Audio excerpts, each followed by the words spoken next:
As you know, we brought forth 3 finalists and sent those finalists through a very rigorous vetting process. They had a chance to engage members of the community at town hall meetings, but also participate with interview panels from the business community, faith-based community, employees, law enforcement, and some of the men and women of this department.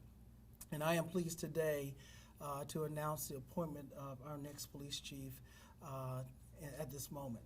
And I want to thank Deputy Chief, soon-to-be Police Chief Payne, for his service to the city of Grand Rapids. He is one who has dedicated his life to law enforcement. He has served our community specifically for 32 years in this department and has risen to the ranks of Deputy Chief, now to the highest ranks in the police department.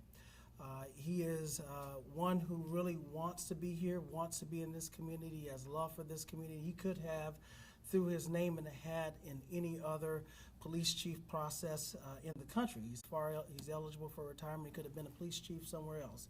I'm glad that he decided to continue to provide his leadership here in our community.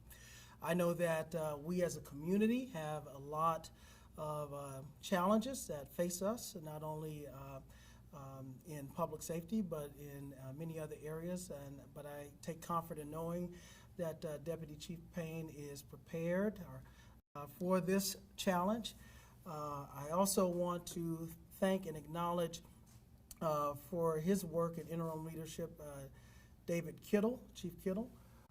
Thank you for your leadership during this time. I know that you have been anxious as well for a decision to be made, and also want to acknowledge Acting Deputy Chief Pete McWaters for his work, along with all the men and women of the department, the command staff, and unions as well.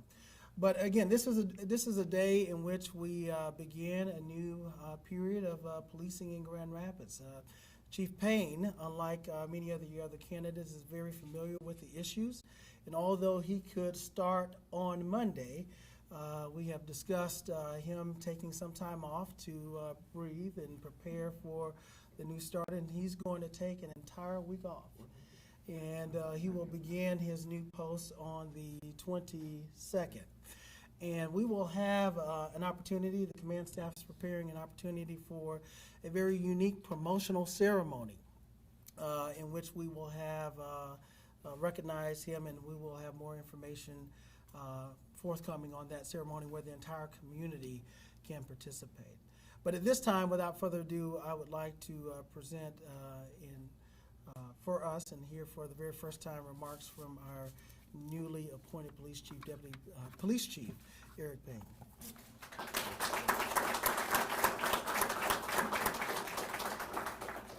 I want to thank everyone for coming here this afternoon. I want to thank Mr. Washington for having the confidence in me to lead this fine organization that serves this community. And it's really about the community. I want to also start out by telling a little bit about myself. I've been in the West Michigan area close to 40 years. I was born in a little town called Dowagiac, which is in Michigan. It's down south of here. But I moved here to attend Grand Valley State. And after graduating from there, I worked out there for a short time in the police department, but Grand Rapids was a place I wanted to come and work. And I've been here ever since. And it's just a great opportunity for me now. And starting out, I was very happy to first make my year's probation. And then along the way, I was promoted to sergeant, lieutenant, captain. I've worked in almost every area of this department, was able to have a lot of great mentors along the way. I have to recognize one person that I worked for when we brought community policing to Grand Rapids, and that's retired Deputy Chief James Ferris. He was a big mentor in my life. I still talk to him occasionally, and working with him. And one thing he really taught me, or things I learned from him, is having relationships with the community. And he exemplified that in his contacts with the community. So I just want to mention him. Some of the things moving forward as the chief, there's first priority for the men and women of the Grand Rapids Police Department is the safety of this community for its residents and the visitors that come to the city. That is essential to our job, and we will do our job, making sure that everyone is safe. I just gave a news briefing last week about several events that have occurred in the city. We have talked about that at length. That will be one of my number one priorities moving forward, making sure that everyone is safe in this city, regardless of where it's at. We need to make sure this is a welcoming community. We have to look at reducing our crime rate and making sure we keep an eye on that. And more importantly, solving these crimes when they occur. And I will keep going back to that, and that's building the relationships in the community. Having good, sound relationships in the community will help us in reducing the crime rate and solving these crimes. It was a great example of Mr. Washington and community leaders, Chief Gittle, others had a unprecedented with commissions and elected officials, but we had a rally or a conference at Joe Taylor Park last week. That is the type of commitment we need from everyone in making sure that we are addressing these violent crime issues. As far as community policing and transparency, community policing. We have to make sure that every member of this department understands that is our goal, and that's how we are operating within this city. Making sure every member understands their commitment to it, and that is another thing that I will make sure that we are addressing. Transparency is important. Open data on our arrests, traffic stops. We need to be able to provide that to the public to let them know what we're doing. It shouldn't take incidents to cause us to have to bring that forward.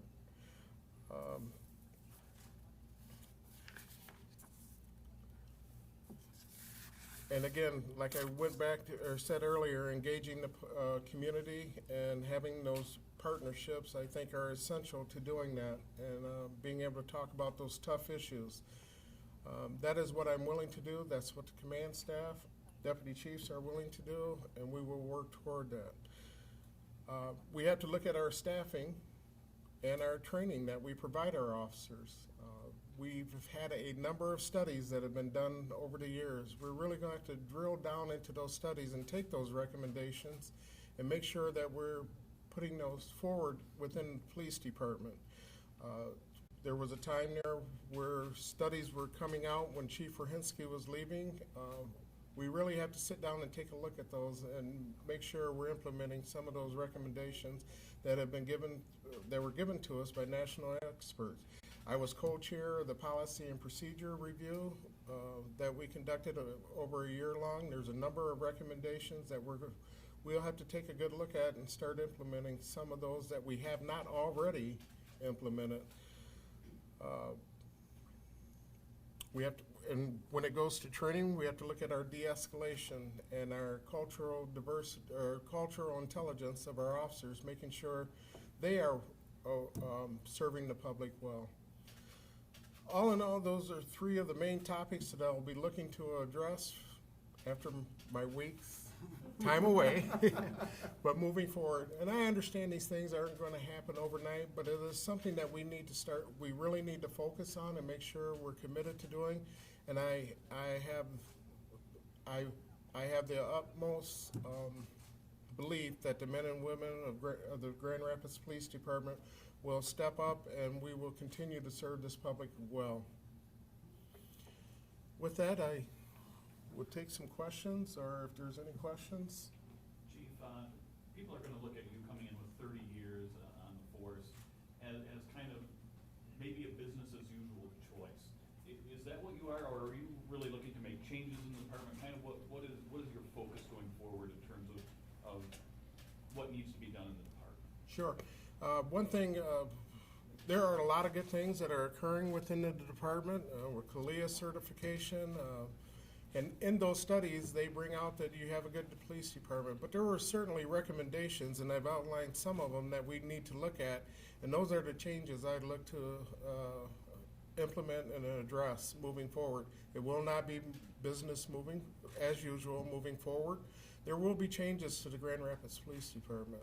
We'll take the good things that we're doing, continue to do those, and if we can do those even better, we're going to do that. But there are certainly things that we'll look to do. I mentioned the open data. We need to get our data out there better so people can see that. So there will be changes. It's not business as usual. Chief, are you able to elaborate on any of those specific recommendations that you'd like to focus on first in terms of making? Yeah. Again, there were a number of studies that were done. Staffing and deployment study just came out not too long ago. There's a number of things that we've certainly have looked at, but we're going to have to take a real deep dive into it and make sure we can accomplish it, first of all. Those are the type things we'll be looking at. I don't want to get too specific. We will certainly keep you updated as we implement. One thing I will share, the community and everyone should look to, in probably about 3 weeks, we'll be announcing our new foreign national policy that will give officers direction in dealing with foreign nationals. So that's something that we hope to have within the next 3 weeks, and like I said, it'll give officers better direction in how to deal with foreign national, specifically immigrations. Will that be, do you feel like that'll be different than protocol right now? Yes, there will be a policy set up with it. At this time, we don't have a specific policy for it. This will better direct officers to be able to deal with foreign nationals when they encounter them. Chief, you've had 30 years of on-force, in-house policing. You think that's a positive thing in your leadership now of seeing the changes that have been brought about through those 30 years and what's happening in the community instead of bringing an outsider in? You know the area, you know the community. Well, I will focus on the relationships that I have personally built over the years. I would like to see our officers, and I think they are out there doing that, having relationships with the community, with city government, and also relationships within the department. I could see that as a positive. I see that as a positive moving forward in leadership. Can we address a question to the city manager? Sure. Okay. So people are going to wonder, why did we go through all this? Why did we go through the multiple searches and the multiple interviews, only to end up right back here? People are going to wonder, was this a waste of time? How would you address that? Absolutely not. I think anytime I make a hire, particularly one as important as this, the police chief, we have a leader of a department that has the ability to ensure the public safety and there's life at risk. You want to make sure you do it right. And that means that this community deserves the best and brightest across the nation. Same thing for city manager. Fortunately, this community took a very broad view of city management and want to make sure we looked across the country. Same thing that's being done for superintendent, et cetera. So no, it's a position at that level, and it deserves that level of scrutiny. And you go through the process to make sure that you're getting the best candidate. And for me, more importantly than credentials, because you have a lot of people who look good on paper. When it comes to policing, you have to want to be in a certain community. You have to love that community, and you have to want to see it improve. And I think those are things that came out of the process, and it was not clear to everyone when this began. I appreciate Chief Payne's patience during the process, because we could have, had I appointed him as interim, we probably wouldn't be standing here today. And we had to be very deliberate about the process. I said it to begin with, we want an interim chief who did not feel like they had to interview while they were being interim. And that's what Chief Kittle did, and it gave Chief Payne an opportunity to really think about whether or not he wanted to spend his time here as the rest of his career as chief here. I'm fortunate he did. Was the job offered to anyone else? Were you negotiating with anyone else, specifically the Pittsburgh candidate? Were you actually in negotiations with him, or? Yeah. Or? Yeah. So the entire interview process is a negotiation, if you will. And today I'm not here to talk about any other candidate but Eric Payne. Those are all fine candidates that participate in the process, and they would have made great chiefs in this community, and should they continue on in their policing endeavors. But right now, Payne is the only one that's still in policing. Chief Yankowski's retired, and Chief Scarrato has been retired, and Chief Payne is the one who wants to be here in Grand Rapids today. So you didn't offer the job to Scarrato? Again, I'm here today to talk about the person that I'm appointing, and that is Eric Payne. Hey, Chief, why did you want to be chief? He's on which one, but why even have this headache? And did you caught in the middle between everyone? Well, I don't see it like that. Mr. Washington brought it out. I still feel like I have something to offer in policing, and this is my community that I live in. And there's a lot of relationships I build up externally and internally. I think there's a lot of good that is going on with the Grand Rapids Police Department. I think I can make it even better. What's your family saying when you said you were going to want to be chief? Or even when you got the job, I mean, you're here. I would not have even started down the road if they weren't supportive of me, and they've been very supportive of me. Chief, you mentioned during the community forum, there are times in your life where you've dealt with racial profiling. I know that's something that community members have brought up in the last couple of years. Can you speak to the significance of being the first black police chief for this department, for this city? Sure. You know, I've been in law enforcement for 32 years. I know the culture of law enforcement. And I don't mind saying I'm 55 years old, so I've been an African American that entire time. Nothing's changed. So what I hope to do is bridge that gap, and what I've always tried to do for the law enforcement community to understand people of color, and also the community to understand law enforcement. It's about building that relationship, understanding. I think everyone in the community wants the same thing, and that's a safe community, which is that's my number one priority. It's how we get there is sometimes we come in conflict, and we can break down those barriers. So I welcome the challenge. I think relationships are very important in this type of job. Can I ask specifically about the police union? The police union has said multiple times in the past year in different ways that they believe city leadership doesn't support the officers of this department. You came up through those ranks, but you say there need to be changes. What is your message to the unions today? Well, I think the message is they're here today, and I believe they're in support of this department and the leadership of this department. And we will continue. They're a partner also, and that's building relationships with them and having that good, sound relationship. Again, I'll go back to the Joe Taylor Park. That was the first time I've seen elected officials, the city manager, community members speaking on an issue out in the public. I think we need to continue with that, and I believe the union leadership, they want the same things also. They want a safe community, and I failed to mention we need to keep our officers safe too, and that's what their goal is also. So by working together, I think we can accomplish those goals.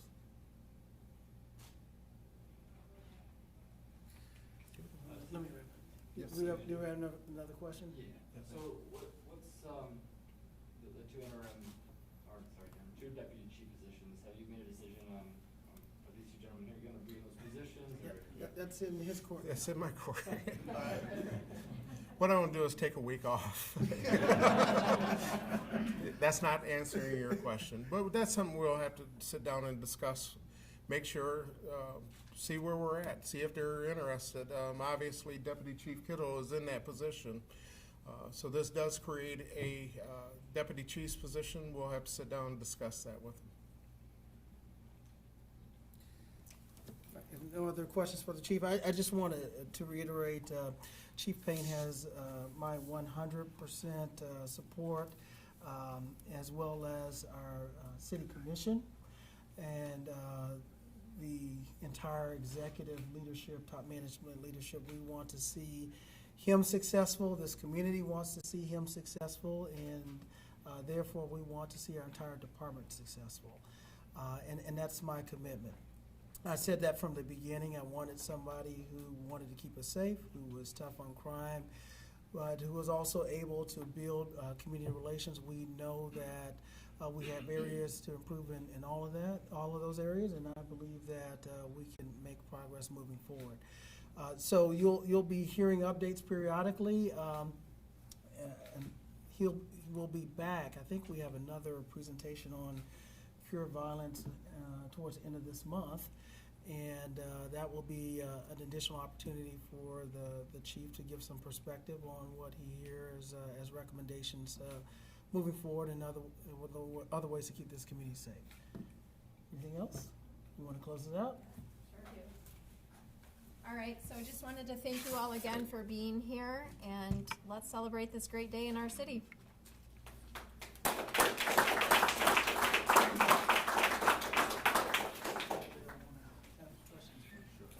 Amy, are we making him available for questions?